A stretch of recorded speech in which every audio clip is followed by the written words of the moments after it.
तो guys iPhone 15 अगले महीने आने वाला है और सुनने में आया है कि कुछ महंगा भी होगा पहले से। तो क्या आपको लेना चाहिए या नहीं लेना चाहिए?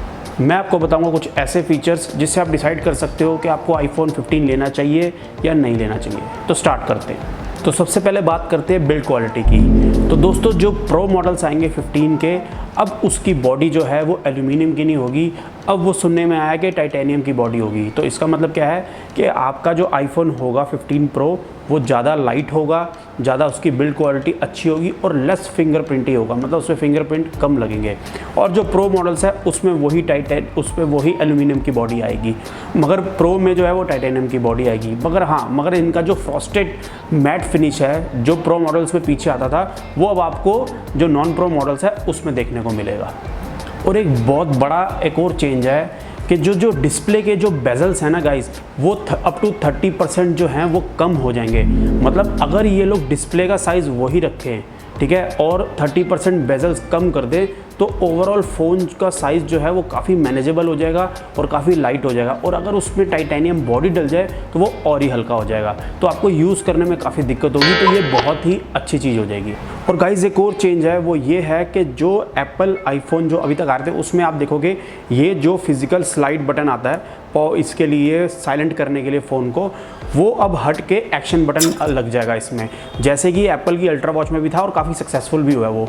तो जैसे मान लो आपने आईफोन के ऊपर अपने कवर लगा रखा होता है तो आपको जब उसको म्यूट करना होता है तो अंदर फिंगर डालनी पड़ती है, क्योंकि उसके आगे से तो कवर होता नहीं तो वो स्लाइड नहीं होगा, तो उससे बड़ी प्रॉब्लम होती है। लेकिन जब एक्शन बटन आ जाएगा तो उसमें क्या होगा, उसके कवर्स भी ऐसे आएंगे कि आपको जैसे आप वॉल्यूम बटन को प्रेस करते हो, पावर बटन को प्रेस करते हो, वो वैसे ही यूज़ होगा, जो कि एक अच्छा फीचर है। आई थिंक ये फीचर तो देना चाहिए था और काफ़ी अच्छा फीचर है। नेक्स्ट फीचर ये है दोस्तों कि जैसे 14 सीरीज़ तक हम लोग लाइटनिंग केबल यूज़ करते थे, लेकिन अब जो 15 मॉडल्स आएंगे सारे के सारे, 15 प्लस हो चाहे 15 हो चाहे 15 प्रो, सब में आपको USB Type-C का पोर्ट मिलेगा।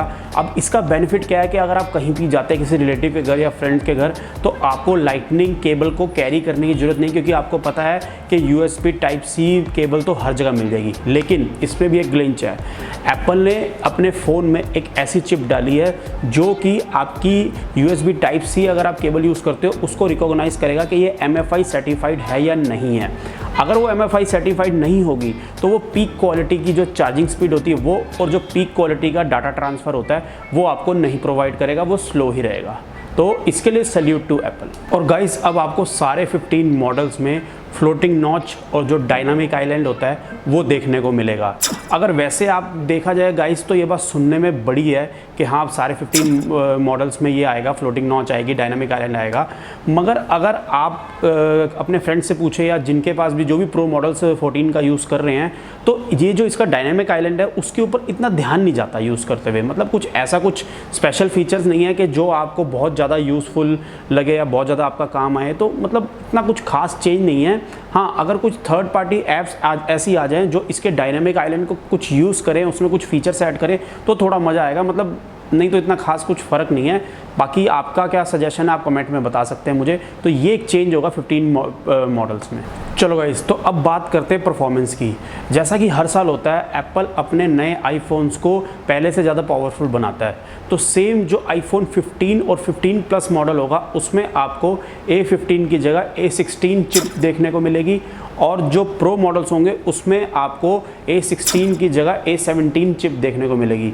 और गाइज मैं आपको सच बताऊं तो A16 और A17 दोनों ही इतने औसम प्रोसेसर है ना, इतने औसम चिप हैं दोनों की दोनों, कि आपको उसमें कोई फ़र्क नहीं दिखेगा। आपको डेली यूज़ में आपको कोई भी मतलब इतना ऐसा फ़र्क नहीं दिखेगा कि ये A16 चिप है या A17 चिप है। दोनों की परफॉर्मेंस ही बहुत सही है। और ये है कि इससे बस ये फ़ायदा होगा कि आपकी बैटरी लाइफ में आपको फ़र्क दिखेगा, और दूसरा ये है कि फ़ोटोग्राफी में फ़र्क दिखेगा, दोनों चिपसेट की वजह से, न्यू चिपसेट की वजह से। तो गाइस अगर अब बैटरी की बात हो रही है तो बैटरी के बारे में आपको मैं बताऊं कि जितने भी 15 मॉडल्स आएंगे उन सब में थोड़ा थोड़ा बैटरी का आपको इंक्रीज़ देखने को मिलेगा, थोड़ी सी बैटरी बड़ी मिलेगी। तो ओवरऑल अगर आप देखा जाए तो एक तरफ तो A17 चिप आ जाएगी और एक तरफ बैटरी इंक्रीज़ हो जाएगी, तो ओवरऑल बैटरी की परफॉर्मेंस जो है, आपको फ़ोन की परफॉर्मेंस जो है वो बहुत बेटर ही मिलेगी डेली यूज़ में। आई मीन बैटरी बैकअप भी आपको अच्छा मिलेगा और फ़ोन की परफॉर्मेंस भी अच्छी रहेगी, तो ये भी एक बेस्ट चीज़ है। तो गाइज़ अब बात करते हैं कैमरे की। जैसे कि मैंने आपको पहले ही बताया है कि जो बेटर प्रोसेसर आएंगे उसकी वजह से जो इमेज की प्रोसेसिंग होगी वो भी बेटर होगी और जो कैमरे का आउटपुट होगा वो भी ऑब्वियसली बेटर होगा। लेकिन जो हार्डवेयर है उसमें भी कुछ इन्हेंसमेंट किए गए हैं। अब आपको 15 प्रो मैक्स में पेरिस्कोप लेंस मिलेगा और एक जूम लेंस मिलेगा, मगर जो जूम लेंस होगा वो सिर्फ 5x और 6x तक सपोर्ट कर पाएगा। लेकिन गाइस सबसे अजीब सी बात ये है कि 15 प्रो में आपको ये नहीं मिलेगा, 15 प्रो मैक्स में मिलेगा। जबकि अगर देखा जाए तो 15 प्रो मैक्स जो है वो 15 प्रो का ही एक मॉडल है, मतलब बस उसको एक साइज़, उसका सिर्फ एक साइज़ इंक्रीज़ किया जाता है और ज़्यादा से ज़्यादा एक बैटरी थोड़ी सी शायद इंक्रीज़ की जाती है बस। तो ये भी एक चीज़ बहुत अजीब सी लगी है कि ये चेंज कुछ समझ नहीं आया। तो गाइस इसकी वजह से आईफोन 15 प्रो मैक्स जो है वो थोड़ा सा मतलब समझ लो बेटर ही होगा कैमरे के मामले में। हाँ, एक और रूमर है कि इसका जो मेन लेंस है वो 1.8 की जगह 1.7 एपरेचर का होगा। मतलब इतना कुछ खास फ़र्क तो नहीं है, लेकिन लेंस जो है ज़्यादा लाइट ले पाएगा।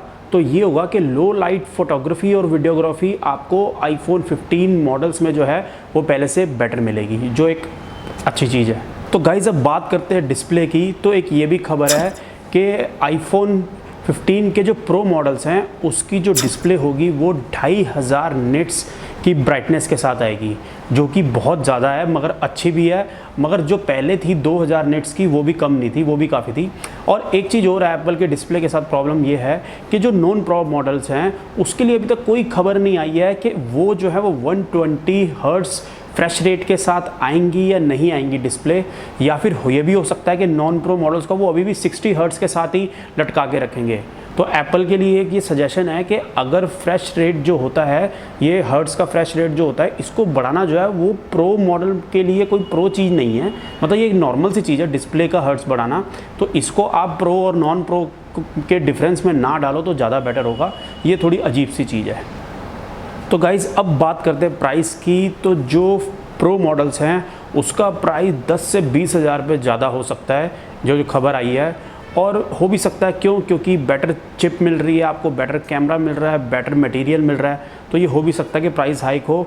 ऊपर से इकोनॉमी इन्फ्लेशन तो है ही है, तो इसलिए प्राइस हाइक हो सकता है। तो गाइस आईफोन 15 के बारे में जितना पता था मैंने आपको बता दिया। अगर इसके अलावा भी आपके पास कोई क्वेश्चन है तो आप कमेंट बॉक्स में ज़रूर डालिए। और दूसरा ये है कि चैनल को सब्सक्राइब करें, बेल आइकन को प्रेस करें और जो उस पर ऑल का साइन आता है उसको ज़रूर क्लिक करो ताकि आपको नेक्स्ट वीडियो मिलती रहे। और आपको ये वीडियो कैसी लगी इसको कमेंट में ज़रूर बताइएगा, अपने सजेशन ज़रूर दिएगा और क्वेश्चन ज़रूर पूछिएगा। Thank you so much.